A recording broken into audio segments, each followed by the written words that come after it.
Assalamualaikum teman-teman. Kali ini saya akan membuat video tutorial tentang bagaimana cara submit artikel ke dalam jurnal. Kali ini saya akan submit ke dalam jurnal Sinta. Apa itu Sinta? Sinta adalah singkatan dari Science dan Technology Index, yaitu portal yang berisi tentang pengukuran kinerja ilmu pengetahuan dan teknologi yang mencakup kinerja peneliti, kinerja jurnal, kinerja institusi iptek, dan author atau penulis jurnal. Lalu, bagaimana caranya agar kita bisa submit jurnal kita ke dalam portal tersebut? Nah, yang pertama, kita harus masuk dulu ke website Jurnal Sinta. Kita bisa langsung searching di internet dengan mengetik Jurnal Sinta atau dengan link sinta.ristekprint.go.id. Setelah itu, kita akan langsung masuk ke halaman utama Sinta. Selanjutnya, klik Sources, lalu pilih Jurnal. Di sini, tersedia banyak jenis jurnal yang dapat kita pilih sebagai pedoman pembuatan artikel kita. Di sini juga dapat kita lihat ada 6 tingkatan jurnal di Sinta.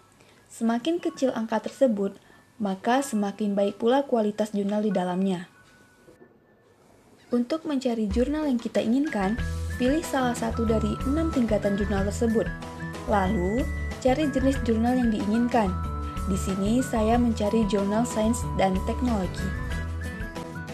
Ada banyak jenis jurnal yang ditampilkan mengenai sains dan teknologi ini. Di sini, saya akan memilih jurnal yang pertama, yaitu Journal of Educational Science and Technology. Terdapat banyak artikel di dalam jurnal ini. Kita bisa membaca artikel-artikel tersebut sebagai referensi pembuatan artikel kita. Dan untuk mengetahui lebih lanjut informasi pada jurnal ini, kita bisa klik website yang berada di sebelah kiri halaman. Setelah itu, kita dapat melihat tampilan dari jurnal yang kita pilih tadi. Berbagai informasi mengenai jurnal tersebut dapat kita lihat di sini. Mengenai format artikel yang sesuai dengan kriteria dalam jurnal ini dapat kita lihat pada option template. Dan perlu diketahui bahwa setiap jurnal memiliki template yang berbeda-beda. Dan untuk mengetahui informasi lebih lanjut mengenai kriteria atau syarat-syarat mengenai artikel yang dapat dipublish di sini, kita dapat memilih option Author Guidelines. Dan untuk mengetahui bahwa jurnal tersebut berbayar atau tidak, kita dapat melihat di bagian Author Fee. Untuk mensubmit suatu artikel ke dalam sebuah jurnal, kita harus melakukan registrasi atau pendaftaran terlebih dahulu dengan cara klik pilihan register di bagian atas tampilan. Lalu, kita harus melakukan pengisian pada kolom-kolom yang disediakan sesuai dengan apa yang diminta. Dari beberapa kolom pengisian, kita dapat melihat kolom pengisian ORCID ID. Apabila kita tidak memiliki ORCID ID, kita dapat mendaftar lebih dahulu pada link yang telah disediakan. Setelah klik link ORCID, terdapat 3 pilihan, dan yang kita pilih adalah Register Now. Lalu, muncul 3 step yang harus kita lewati. Yang pertama yaitu kita harus mengisi personal data. Isi personal data sesuai dengan data diri kita. Jika semuanya sudah terisi, klik Next. Langkah kedua yaitu Security and Notification. Lalu, isi kolom sesuai dengan yang diinstruksikan. Lalu, klik Next. Begitu juga pada langkah ketiga.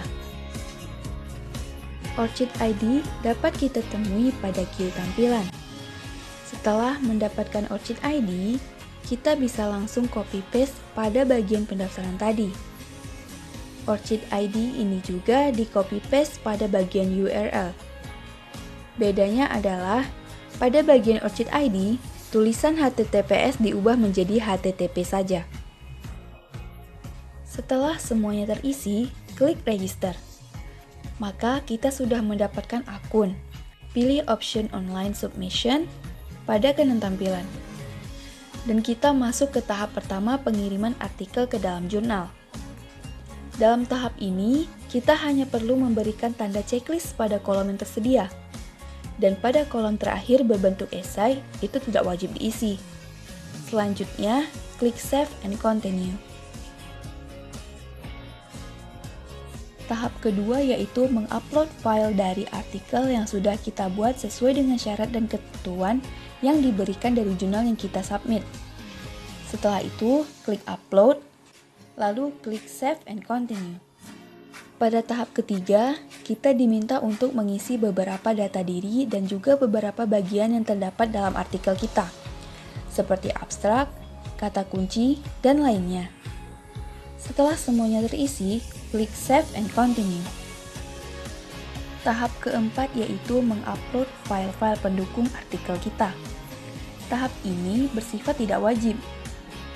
Jadi, apabila kita tidak ada file pendukung, kita bisa langsung lanjut ke tahap 5.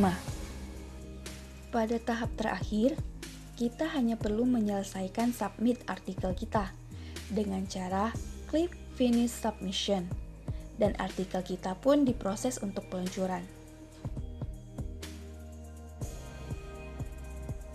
Lalu, jika kalian klik tulisan Active Submission, maka tampilannya akan seperti ini.